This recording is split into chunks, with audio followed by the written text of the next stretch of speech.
നമസ്കാരം. കഴിഞ്ഞ ദിവസമായിരുന്നു അശ്വന്ത് കോക്കിനെതിരെ സിയാദ് കോക്കർ രംഗത്ത് വരിക ചെയ്തിരുന്നു. ഇതുമായി ബന്ധപ്പെട്ട് ഇന്ന് ചേംബറിൻ്റെ പ്രത്യേക യോഗം, എല്ലാ സംഘടനയും ചേർത്തുകൊണ്ടുള്ള പ്രത്യേക യോഗം ചേർന്നു. യോഗത്തിന് ശേഷം എന്തൊക്കെയാണ് തീരുമാനങ്ങളെന്ന് അറിയുന്നതിന് വേണ്ടിയാണ് ചേംബറിൻ്റെ ജനറൽ സെക്രട്ടറി സജി നന്ദിയാട്ട് എന്നോടൊപ്പമുള്ളത്. സജി നന്ദിയാട്ട് പറഞ്ഞതുപോലെ താങ്കൾ വലിയ രീതിയിൽ പ്രതികരിച്ചൊരു വ്യക്തിയാണ് ഈ Ashwanth കോക്കിനെതിരെ.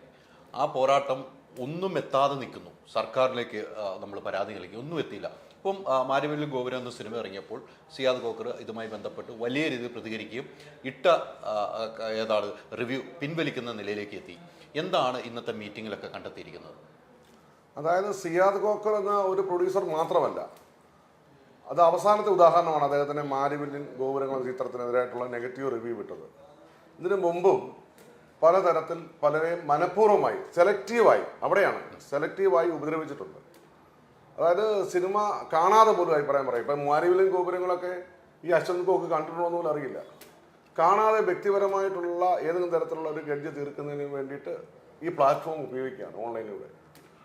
Film chamber of commerce തീരുമാനിച്ചിരിക്കുന്നു ഇത് ഏതറ്റം വരെ പോകാൻ തീരുമാനിച്ചിരിക്കുക. കാരണം നിയമപരമായി പോകും, ഗവൺമെൻറ് തലത്തിൽ കേന്ദ്ര ഗവൺമെൻറ് തലത്തിലൊക്കെ നീങ്ങും. കാരണം സുപ്രീം കോടതി വിധി പോലുമുണ്ട്. ഇപ്പം യൂട്യൂബിൽ ഒത്തിരി റീച്ചസ് കിട്ടാൻ വേണ്ടിയിട്ട് ഇങ്ങനെയുള്ള നെഗറ്റീവ് റിവ്യൂസ് ഇടുമ്പോൾ കൂടുതൽ റീച്ചസ് കിട്ടും, അതിൻ്റെ പേരിൽ റവന്യൂ കിട്ടുന്നുണ്ട്. അങ്ങനെ പർപ്പസ്ലി റവന്യൂ കിട്ടുന്ന രീതിയിൽ ഒരു പ്രോഡക്റ്റിനെ നശിപ്പിക്കാൻ ശ്രമിച്ചാൽ കൺസ്യൂമർ ആക്ട് പ്രകാരം അതിനെതിരെ നടപടിയെടുക്കാൻ സുപ്രീം കോടതിയുടെ ബഹുമാനപ്പെട്ട സുപ്രീം കോടതി വിധി വരുന്ന നിലനിൽക്കെ മലയാള സിനിമയെ തെരഞ്ഞു പിടിച്ച് ചില സിനിമകളെ, അതവിടെയാണ്, ചില സിനിമകളെ തെരഞ്ഞു പിടിച്ച് അശ്വന്ത് കോക്കിനെ പോലെയുള്ള ആൾക്കാർ മനഃപൂർവ്വമായി ആ പ്രൊഡ്യൂസറെയും ആ പ്രോഡക്റ്റിനെയും മൊത്തത്തിൽ അദ്ദേഹത്തിന് സാമ്പത്തികമായ അവസ്ഥയും പിന്നെ വ്യക്തിഹത്യ നടത്തുകയൊക്കെ ചെയ്യുന്ന ഒരു അവസ്ഥയുണ്ട്. അതിനെതിരായിട്ട് ചേംബർ ശക്തമായി തീരുമാനിച്ചിരിക്കുക. കാരണം ചേംബർ ഏതൊറ്റം വരെ മുന്നോട്ട് പോകാൻ തീരുമാനിച്ചിരിക്കുക. അത് സിയാദ് കോക്കർ എന്ന് പറയുന്ന വ്യക്തി ബഹുമാന്യനായ വ്യക്തിയാണ്, സീനിയർ പ്രൊഡ്യൂസറാണ്. അദ്ദേഹത്തിൻ്റെതാണ് അവസാനത്തെ ഉദാഹരണം എന്ന് പറയുന്നത്. അദ്ദേഹം കമ്മീഷണർക്ക് പരാതി കൊടുത്തിട്ടുണ്ട്. പക്ഷേ ഈ പരാതികളൊക്കെ കൊടുക്കുമ്പോൾ ഇതെല്ലാം മനരോധനമായി അവസാനിക്കുക. മനരോധനമായിട്ട് ഇത് അവസാനിക്കുകയാണ്. ഇതിന് ആക്ഷൻസ് വരണം. ഈ ആക്ഷൻ വന്ന് ഇത്തരത്തിലുള്ള പർപ്പസ്ലി ചെയ്യുന്ന സത്യസന്ധമായ റിവ്യൂ ചെയ്യാൻ ഈ പറഞ്ഞ അശ്വന്ത് കോക്കിന് അറിയില്ല. കാരണം സിനിമയുടെ ABC അറിയില്ല. അദ്ദേഹം ഒരു സിനിമ കണ്ടിട്ട് കോമാളിത്തരം കാണിച്ച് എന്തൊക്കെയോ പറയുന്നു എന്ന് മാത്രമേ ഉള്ളൂ. അപ്പോൾ അദ്ദേഹത്തിന് എന്തൊക്കെയോ തരത്തിലുള്ള ഉദ്ദേശങ്ങളുണ്ട്. അദ്ദേഹം ഇതിനകത്ത് ഇറങ്ങിയിരിക്കുന്നത് പലതരത്തിലുള്ള ഏതെങ്കിലും തരത്തിലുള്ള സ്വാധീനത്തിന് അത് അടിമപ്പെട്ടാണ് എന്നാണ് ഞങ്ങൾ വിശ്വസിക്കുന്നത്. അതല്ല എങ്കിൽ റിവ്യൂ എന്ന് പറഞ്ഞാൽ എന്താണ്? ഒരു സിനിമയുടെ എല്ലാ വശങ്ങളെക്കുറിച്ചും വളരെ അഗാധ തലത്തിൽ പഠിച്ച് ഓരോ എഡിറ്റിങ്ങിനെ കുറിച്ചായാലും അല്ലെങ്കിൽ അതിൻ്റെ ഡയറക്ഷനെ കുറിച്ചായാലും ആക്ടിങ്ങിനെ കുറിച്ചായാലും കഥയെക്കുറിച്ചായാലും ഒക്കെ ഓരോ വശത്തെക്കുറിച്ചും നന്നായി പഠിക്കുന്ന ഒരാൾക്ക് മാത്രമേ റിവ്യൂ ചെയ്യാൻ അവകാശമുള്ളൂ. പക്ഷേ ഒരു സിനിമ കണ്ടിട്ട് എന്തെങ്കിലും തരത്തിൽ എന്തെങ്കിലും കോമാളിത്തരം വിളിച്ച് പറയുമ്പോൾ അത് വിശ്വസിക്കുന്ന ആൾക്കാരുണ്ട്. നമ്മുടെ ഇപ്പോൾ യങ്സ്റ്റേഴ്സാണ് അദ്ദേഹത്തെ ഫോളോ ചെയ്യുന്നത്. അപ്പോൾ അത്തരത്തിൽ സിനിമ ഇപ്പോൾ പവീത പിന്നെ കെയർ ടേക്കർ പടം ഒരുമാതിരി നല്ല പടമാണ്. ആ പടത്തിനൊക്കെ തുടക്കം മുതലേ ഇങ്ങനെ കുറേ റിവ്യൂവേഴ്സ് ഇറങ്ങിയിട്ട്, മാത്രമല്ല ഇവരെ പ്രൊമോഷൻ വിളിച്ചില്ലെങ്കിൽ ഇപ്പോൾ പ്രൊമോഷൻ നടത്താറുണ്ട് ഓരോ സിനിമയ്ക്കും. അത് സ്വാഭാവികമായിട്ട് തങ്ങളുടെ ഒരു പ്രോഡക്റ്റ് മാർക്കറ്റ് ചെയ്യാൻ വേണ്ടി ഒരു പ്രൊഡ്യൂസർ അല്ലെങ്കിൽ എൻ്റെ പ്രോഡക്റ്റിൻ്റെ ഉൽപ്പാദകൻ മാക്സിമം മാർക്കറ്റ് ചെയ്യാൻ വേണ്ടിയിട്ടുള്ള എല്ലാ രീതികളും അവലംബിക്കും. ആ രീതികൾ അവലംബിക്കുന്ന സമയത്ത് ഇപ്പോൾ സിനിമയ്ക്കാണെങ്കിൽ എറണാകുളത്ത് ബേസിക്കലി നമ്മൾ എന്ത് ചെയ്യും, ഒരു സിനിമയുടെ പ്രൊമോഷൻ വേണ്ടിയിട്ട് യൂട്യൂബേഴ്സിനെ വിളിക്കാത്ത ചില ആൾക്കാരുണ്ട്. അവരെന്ത് ചെയ്യുന്നറിയോ? അപ്പോൾ നമ്മൾ സെലക്ട് ചെയ്യുന്ന ആരെയാണ്? വ്യൂവേഴ്സ് ഉള്ളവരാണ്. വ്യൂവേഴ്സും സബ്സ്ക്രൈബേഴ്സും കൂടുതലുള്ളവരായിരിക്കും നമ്മൾ സെലക്ട് ചെയ്യുന്നത്. അപ്പോൾ എല്ലാവരെയും പറ്റി നമുക്ക് വിളിക്കാൻ പറ്റില്ല. വിളിക്കാത്തവരെന്ത് ചെയ്യുന്നത്? അതിനുള്ള പ്രതികാരമായിട്ട് ഈ സിനിമ കാണുന്നതിന് മുമ്പ് തന്നെ മോശമായ ഒരു റിവ്യൂ ഇടുക. അപ്പോൾ ജനങ്ങളുടെ ഇടയിലേക്ക് ഇത് എത്തുമ്പോൾ അവർ ആ സിനിമ കാണാനായിട്ട് വരികയില്ല. സിനിമ കണ്ടിട്ട് കൊള്ളാം അല്ലെ കൊള്ളില്ല എന്ന് പറഞ്ഞാൽ അവകാശം പണം മുടക്കുന്നതിനുണ്ട്. ആ അവകാശം നിലനിൽക്കെ തന്നെയാണ് പറയുന്നത്. ഇവർ മുൻവിധിയോടുകൂടി ഇവരുടെ സ്വാർത്ഥ താല്പര്യങ്ങൾക്ക് വേണ്ടി ഇത്ര റിവ്യൂ പറയുമ്പോൾ നശിക്കുന്നതാരാണ്? ഒരു സിനിമ, ഒരു നിർമ്മാതാവ്, ഒരു സിനിമ, അതിനു മുമ്പിൽ പ്രവർത്തിക്കുന്ന നൂറുകണക്കിന് ആൾക്കാരുടെ ജീവിത മാർഗത്തെയാണ് ഇല്ലാതാക്കുന്നത്. അപ്പം അങ്ങനെ വരുമ്പോൾ സാമ്പത്തികമായിട്ടും വ്യക്തിപരമായിട്ടുള്ള വ്യക്തിഹത്യകൾ നടത്തുക, ഇതൊന്നും ഒരു റിവ്യൂ എന്ന് പറയാൻ പറ്റില്ല. അത് ഇവർക്ക് കിട്ടിയൊരു പ്ലാറ്റ്ഫോമിലൂടെ ഇവർ നശിപ്പിക്കുകയാണ് ചെയ്തുകൊണ്ടിരിക്കുന്നത്. അതിനി ചേംബർ വിട്ടുകൊടുക്കത്തില്ല. കാരണം ഇനി ഫിലിം ചേംബർ എന്ന് പറയുമ്പോൾ കേരളത്തിലെ പണം മുടക്കുന്നവരുടെ, അതായത് തിയേറ്ററുകാരുടെ 3 സംഘടനകളുടെയും കേരളത്തിലെ എല്ലാ നിർമ്മാതാക്കളുടെയും കേരളത്തിലെ ഡിസ്ട്രിബ്യൂട്ടേഴ്സിൻ്റെ എല്ലാം കൂടി അപ്പെക്സ് ബോഡിയാണ്. ഈ അപ്പെക്സ് ബോഡിക്ക് ഇനി മുന്നോട്ട് പോകണമെങ്കിൽ ഞങ്ങളുടെ മെമ്പേഴ്സിൻ്റെ സാമ്പത്തികമായിട്ടുള്ള പോരായ്മകൾ, സാമ്പത്തികമായി അവർക്കുണ്ടാകുന്ന നഷ്ടങ്ങൾ, അവരുടെ കുഴപ്പം കൊണ്ടല്ലാതെ ഉണ്ടാകുന്ന നഷ്ടങ്ങൾക്ക് ഇത്തരത്തിലുള്ള റിവ്യൂവേഴ്സ് കാരണക്കാരാകുന്നുണ്ടെങ്കിൽ അത് കേന്ദ്ര ഗവൺമെൻറ് ശ്രദ്ധയിൽപ്പെടുത്തും, സംസ്ഥാന ഗവൺമെൻറ് ശ്രദ്ധയിൽപ്പെടുത്തും. അതിനുവേണ്ടി ഏതറ്റം വരെ പോകാൻ നിയമപരമായി അല്ലാതെ പോകാൻ ചേംബർ തീരുമാനിച്ചിട്ടുണ്ട്. അവിടെ മറ്റൊരു പ്രധാനപ്പെട്ട കാര്യമാണ്, ചില സിനിമകൾ ഇപ്പോൾ പറഞ്ഞു തെരഞ്ഞു പിടിച്ചാണ് ആക്രമിക്കുന്നത്. ചില സിനിമകൾ നല്ലതാണെന്ന് പറഞ്ഞു, നല്ല കൊള്ളൂലാത്ത സിനിമയും നല്ലതെന്ന് പറയുന്നു. അദ്ദേഹം പറഞ്ഞ റിവ്യൂ അനുസരിച്ച് കൊള്ളൂല എന്ന് പറയുന്ന സിനിമകൾ ഹിറ്റാകുകയും ചെയ്തിട്ടുണ്ട്. അങ്ങനെ ചെയ്യുമ്പോൾ ഹിറ്റാകുമ്പോൾ ഉടൻ തന്നെ അശ്വന്ത് ഗോക്കിൻ്റെ റിവ്യൂ എടുത്ത് കട്ട് ചെയ്തിട്ട് പ്രൊമോട്ട് ചെയ്യുന്നു ചില നിർമ്മാതാക്കൾ, ചില താരങ്ങൾ. അപ്പോൾ അദ്ദേഹത്തിനെ പ്രോത്സാഹിപ്പിക്കുകയല്ല ചെയ്യുന്നത്. തീർച്ചയായിട്ടും ഇതിനകത്തിപ്പം അശ്വന്ത് ഗോക്ക് പലപ്പോഴും ചെയ്യുന്നതാണെങ്കിൽ അദ്ദേഹത്തിനെ പ്രേരിപ്പിക്കുന്ന പല ഘടകങ്ങളുണ്ട്. പല ആൾക്കാരും ഇതിന്റെ പുറകിലുണ്ട്. ഇദ്ദേഹത്തിന്റെ സാമ്പത്തിക സ്രോതസ്, അശ്വന്ത് ഗോക്കിന്റെ സാമ്പത്തിക സ്രോതസ് അന്വേഷിക്കണം. ഇപ്പൊ അശ്വന്ത് ഗോക്കിനെ കുറിച്ച് അന്വേഷിക്കാൻ വീട്ടിൽ ചെല്ലാറില്ല എന്നാണ് പറഞ്ഞത്. അദ്ദേഹം രാത്രിയിലൊക്കെ വീട്ടിൽ ചെന്ന് പോകുന്നു, വല്ലപ്പോഴും വീട്ടിൽ വരാറുള്ളൂ എന്നൊക്കെയാണ് ഇന്ന് നമുക്ക് അറിയാൻ സാധിച്ചത്. അപ്പോൾ ഇദ്ദേഹം പിടിതരാതെ നടക്കുകയാണ്. ഇദ്ദേഹം എവിടെ നിന്നാണ് വീഡിയോ ചെയ്യുന്നത് ഇതേക്കുറിച്ചൊന്നുമില്ല. ഇദ്ദേഹം എന്താ പറയുക, ഒരു എന്തൊക്കെയോ ദുരൂഹതകൾ ഉണ്ട്. അപ്പോൾ അദ്ദേഹത്തിന്റെ ബാങ്ക് ബാലൻസ് എല്ലാം പരിശോധിക്കണം. ഞാൻ പറയുന്നത് അദ്ദേഹത്തിന്റെ ബാങ്കിലെ പൈസകൾ വന്നത് എങ്ങനെയാണ്, ഇദ്ദേഹത്തിന്റെ പൈസയുടെ സോഴ്സ് ഓഫ് ഇൻകം, ഇത് എവിടെ നിന്നൊക്കെ പണം വരുന്നു, ആരൊക്കെ പണം കൊടുക്കുന്നു, ഇതേക്കുറിച്ചൊരു വ്യക്തത വന്നാൽ ഇതിന്റെ പുറകിൽ കളിക്കുന്ന ആൾക്കാരെ വ്യക്തമാകാൻ പറ്റും. അപ്പോൾ ഇതിനകത്ത് തീർച്ചയായിട്ടും ഇത് പെയ്ഡാണ് എന്ന് വിശ്വസിക്കുന്നത് ചേംബർ. കാരണം സത്യസന്ധമായി റിവ്യൂ ചെയ്യുന്ന ആൾക്കാർ ഇവിടെയുണ്ട്, അവരെ നമ്മൾ എതിരാക്കില്ല. പക്ഷെ മനഃപൂർവ്വമായിട്ട് ഇപ്പൊ അശ്വന്ത് ഗോക്ക് എന്ന് പറഞ്ഞ ഒരാൾ തീരുമാനിച്ചാൽ മലയാള സിനിമ ഇല്ലാതാകുക. അതെന്താണ്? അശ്വന്ത് ഗോക്ക് തീരുമാനിച്ച ഒരു മോശപ്പെട്ട പടം നല്ലതാകുക, അശ്വന്ത് ഗോക്ക് തീരുമാനിച്ചാൽ നല്ല പടം മോശമാകുക. ആ ഒരു അവസ്ഥ എന്ന് പറയുന്നത് വളരെ ഒരു ഇൻഡസ്ട്രിക്ക് അത് സഹിക്കാൻ പറ്റുന്നില്ല. ഇത് കോടാനുകോടി രൂപ മുടക്കി 10,000 ആൾക്കാർ ജീവിക്കുന്ന ഒരു ഇൻഡസ്ട്രിയാണ്.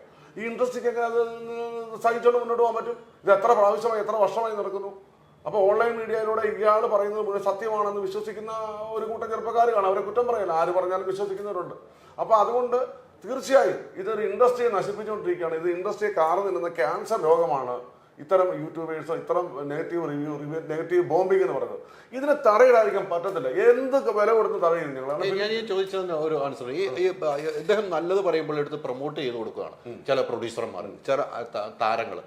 അവർ പ്രൊമോട്ട് ചെയ്യുമ്പോൾ വീണ്ടും വീണ്ടും അശ്വന്ത് ഗോക്ക് വളരുകയല്ലേ? അത്തരം ഒരു നടപടി ചെയ്യുന്നത് ശരിയാണോ? അതെ, നല്ലത് പറയുമ്പോൾ നല്ലത് പറയാതെ അപ്പൊ ഇതേ താരങ്ങൾ തന്നെ ചില പടങ്ങൾ പ്രൊഡ്യൂസർമാരെ നോക്കി ഒരു മോശം പറയാറുണ്ട്. അപ്പൊ ഈ താരങ്ങൾക്ക് എന്ത് ചെയ്യാൻ പറ്റും? ഒന്നും താരങ്ങളെ സംബന്ധിച്ച് അവർക്ക് നഷ്ടപ്പെടാനൊന്നുമില്ല. ഉണ്ടോ? അവർക്ക് എന്താ നഷ്ടപ്പെടും? സാമ്പത്തികമുണ്ട്. പ്രൊഡ്യൂസറെ, ഡിസ്ട്രിബ്യൂട്ടറെ അല്ലെങ്കിൽ പണം മുടക്കുന്ന ചേംബറിന്റെ അഫിലിയേറ്റ്സിന്റെ സാമ്പത്തികം പോകുന്നുണ്ട്. ഇവർക്ക് ആർക്കും സാമ്പത്തികം പോകുന്നില്ല. ഇവർക്ക് കൊച്ചുപിള്ളേർക്ക് കളിയാ, ഓന്തിനെ എറിഞ്ഞെറിഞ്ഞ് കളിക്കും. ഹായ് ഓന്ത് എന്ന് പറഞ്ഞ് എറിഞ്ഞ് കളിക്കാം. തല പോകുന്ന ആരുടെയാ? ഓന്തിന്റെ അല്ലേ? അപ്പൊ സാമ്പത്തിക നഷ്ടം എപ്പോഴും വരുന്നത് ആർക്കാണ്? ഞങ്ങളുടെ മെമ്പേഴ്സിനാണ്. ഇതിനി നോക്കി നിൽക്കുക, കൈ കെട്ട് നോക്കിക്കുന്ന പരിപാടിയില്ല. ഇതിനായിട്ട് ഞങ്ങൾ പ്രത്യേക യോഗം വിളിച്ചു. ഇനിയും ഞങ്ങൾ തുടർ നടപടികളെ കുറിച്ച് ആലോചിക്കുകയാണ്. ഫിലിം ചേംബർ ഓഫ് കൊമേഴ്സിന്റെ അംഗങ്ങളുള്ള പ്രൊഡ്യൂസർ, ഡിസ്ട്രിബ്യൂട്ടർ തുടങ്ങിയ ഇപ്പോൾ സിനിമാ താരങ്ങളാണ്. മമ്മൂക്കയുടെ കമ്പനിക്ക് മമ്മൂട്ടി കമ്പനിക്ക് ഇവിടെയുണ്ട്, അദ്ദേഹം ഡയറക്ടർ ആയിട്ടുണ്ട്. മോഹൻലാലിന്റെ കമ്പനിക്ക് ഇവിടെയുണ്ട്. അങ്ങനെ കുഞ്ചാക്കോ ഭവനുണ്ട്, ടോവിനോയ്ക്കുണ്ട്. ഇങ്ങനെയുള്ള ഈ സിനിമാ താരങ്ങളെ ഉൾക്കൊള്ളുന്ന അവരെ ഉൾപ്പെട്ട് വലിയൊരു യോഗം ഞങ്ങൾ അടുത്ത മാസം ആദ്യം ഇലക്ഷന്റെ റിസൾട്ടിന് ശേഷം വിളിക്കാൻ തീരുമാനിക്കുക ചേംബർ. ഞങ്ങൾ ഈ ചേംബർ വിളിക്കുന്ന യോഗത്തിൽ എല്ലാവരും സഹകരിക്കണം. സഹകരിക്കാത്തവർ തുടർന്ന് സഹകരിക്കേണ്ടെന്ന ചേംബർ തീരുമാനം. കാരണം ഇനി ഇത് മുന്നോട്ട് പോകാൻ പറ്റത്തില്ല.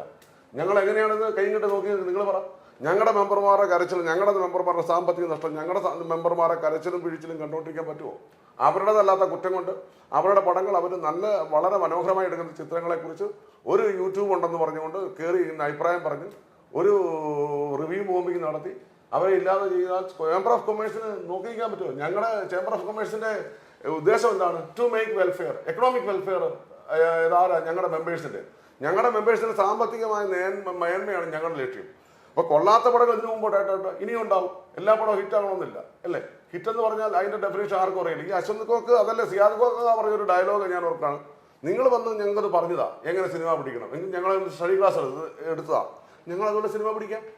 അപ്പൊ ഇവർക്ക് ആർക്കും സിനിമ ഇങ്ങനെയൊന്നും പിടിക്കാൻ അറിയില്ല. പിന്നെ അഭിപ്രായം പറയാൻ ആർക്കും പറ്റില്ല, അഭിപ്രായം എഴുന്നള്ളിക്കാൻ ആർക്കാൻ പറ്റാത്തത്. പക്ഷേ ഈ അഭിപ്രായം പറയുന്നത് സത്യസന്ധമല്ല, ഇത് പെയ്ഡ് അഭിപ്രായമാണ് എന്നുള്ളതാണ് ഞങ്ങളുടെ പക്ഷം ഇപ്പൊ ഞങ്ങൾ കണ്ടെത്തിയിരിക്കുന്നത്. ഞാനിപ്പോൾ ചോദിച്ചതിന് അത് കൃത്യമായ ആൻസർ എനിക്ക് ഇപ്പോഴും കിട്ടില്ല. ഈ നല്ലത് പറയുമ്പോൾ പ്രൊമോട്ട് ചെയ്യുന്നവരെ എന്താണ് ചെയ്യുന്നത്? അല്ല, നല്ലത് പറയുമ്പോൾ സ്വാഭാവികമാണ് പ്രൊമോട്ട് ചെയ്യും. അപ്പൊ ഞാൻ ചോദിക്കും, പിന്നെ എന്തെങ്കിലും കുറ്റം പറഞ്ഞാൽ കുറ്റവും പറയുന്നു. അപ്പം അശ്വന്ത് ഗോക്കിനെ വളർത്തുകയല്ലേ ചെയ്യുന്നത്? തീർച്ചയായിട്ടും. അല്ല, അത് ഇനി നമ്മൾ പുനഃപരിശോധിക്കണം തീർച്ചയായിട്ടും. ഇതിപ്പോ ചേംബർ ഇനിയും നോക്കി നിൽക്കുന്നില്ല. കാരണം പഴയ ചേംബറല്ലത്. ചേംബർ ഇനിയും മുന്നോട്ട് പോകും. കാരണം മുന്നോട്ട് പോകണമെങ്കിൽ ഞങ്ങളുടെ അഫിലിയേറ്റ്സ് കേരളത്തിലെ തിയേറ്ററുകാർ മൊത്തത്തിൽ പിന്തുണ പ്രഖ്യാപിച്ചിരിക്കുകയാണ്. കേരളത്തിലെ മുഴുവൻ പ്രൊഡ്യൂസർമാരും പിന്തുണ പ്രഖ്യാപിച്ചിരിക്കുകയാണ്. കേരളത്തിലെ മുഴുവൻ വിതരണക്കാരും പിന്തുണ പ്രഖ്യാപിച്ചിരിക്കുകയാണ്. ഞങ്ങൾ ഒരുമിച്ച് നിന്നിരിക്കുകയാണ്. ഞങ്ങൾ തകർക്കാൻ ആർക്കും ആവില്ല. ഞങ്ങൾ തീരുമാനിക്കും. ന്യായയുക്തമാണ്. അല്ലെങ്കിൽ ഞങ്ങൾ അന്യായമായ ഒരു കാര്യം തീരുമാനിക്കുന്നില്ല. ഞങ്ങളുടെ മെമ്പേഴ്സിന്റെ സാമ്പത്തികമായ വെൽഫെയർ ഞങ്ങൾക്ക് സ്ഥാപിച്ചെടുത്തേ പറ്റൂ. അവരുടെ പരാതികൾ ഞങ്ങൾ പരിഹരിച്ചേ പറ്റൂ. ഇത്തരം യൂട്യൂബർമാരും ബ്ലോഗർമാരും ഇരുന്നു കൊണ്ട് ഇവരുടെ ഇഷ്ടമനുസരിച്ച് ഒരു ഇൻഡസ്ട്രി നശിപ്പിക്കുന്നതിനെ കണ്ടു നിൽക്കാനാവില്ല ഇനി ചേംബറിന്. അതുമായി ബന്ധപ്പെട്ടപ്പോൾ മമ്മൂക്കയുടെ കമ്പനിയും ലാലേട്ടൻ്റെ കമ്പനി ഇവരെല്ലാം നിർമ്മാണ എല്ലാവരുടെയും കുഞ്ചാക്കോ ബോബൻ ഉൾപ്പെടുന്നവരെ, ടോവിനോ തോമസ്, നിവിൻ പോളി, ഈ സിനിമയുമായി ബന്ധപ്പെട്ട് ഈ ചേംബർ മെമ്പർമാരായിട്ടുള്ളത് സിനിമാ കമ്പനികൾ, ഇവരുമായി ബന്ധപ്പെട്ട് നിൽക്കുന്നവർ എല്ലാവരെയും വിളിച്ച് ഞങ്ങളൊരു വലിയ യോഗം നടത്താൻ തീരുമാനിച്ചിരിക്കുക ചേംബർ. ആ യോഗത്തിലാണ് ഇനി തുടർ നടപടിയിലേക്ക് പോകുന്നത്. തീർച്ചയായിട്ടും നല്ല ശക്തമായ നടപടി എടുക്കും. ഞങ്ങൾ നിയമപരമായിട്ട് എടുക്കും, ഗവൺമെന്റ് പരമായിട്ട് എടുക്കും, മറ്റു ഈ പറഞ്ഞിരിക്കുന്ന സാമൂഹ്യപരമായിട്ടും ജനങ്ങളെ ഇതിനകത്ത് മുൻനിർത്തി ഞങ്ങൾ സിനിമ അല്ലെങ്കിൽ വേണ്ടി വന്നാൽ ഞങ്ങൾ സിനിമ നിർത്തിവെക്കും. വേണ്ടി വന്നാൽ സിനിമ ഞങ്ങൾ നിർത്തിവെക്കും, ഈ ഇൻഡസ്ട്രി നിർത്തിവെക്കും. ഗവൺമെന്റ് ഉത്തരവാദിത്തമല്ലേ? ഒരു സിനിമ മോശമാകുമ്പോൾ ആണെന്ന് അഭിപ്രായം പറയുമ്പോൾ ജനം തിയേറ്ററിൽ കയറാത്തപ്പോൾ പ്രൊഡ്യൂസറെ മാത്രമാണ് ബാധിക്കുന്നത്, തിയേറ്ററുകാരെ മാത്രമാണ് ബാധിക്കുന്നത്. അല്ലല്ലോ, ഈ ബാധിക്കുന്നവരെ ഗവൺമെന്റിന് കിട്ടുന്ന വരുമാനമില്ലേ? ഇല്ലേ?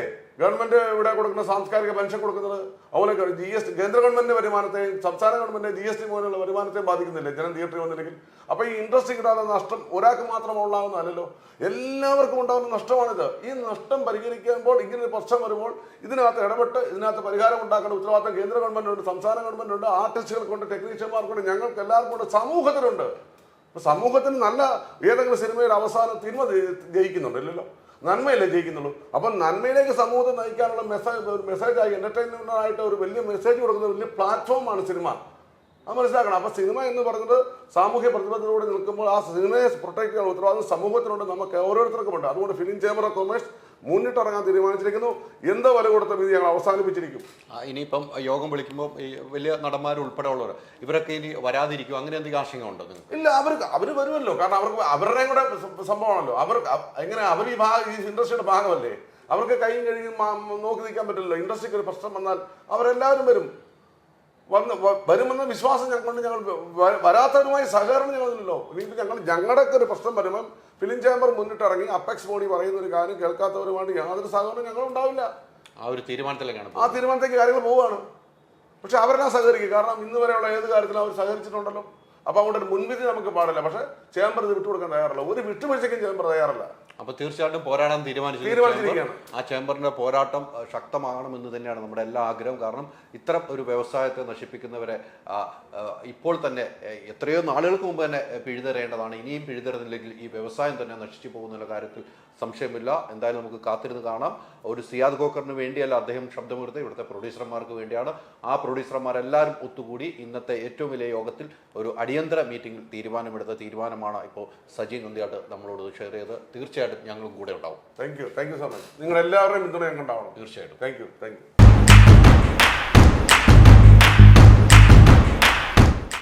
ഡിജിറ്റൽ കാര്യങ്ങൾ ചൂസ് ചെയ്യുമ്പോൾ ഗോ ദി എക്സ്പെർട്സ്.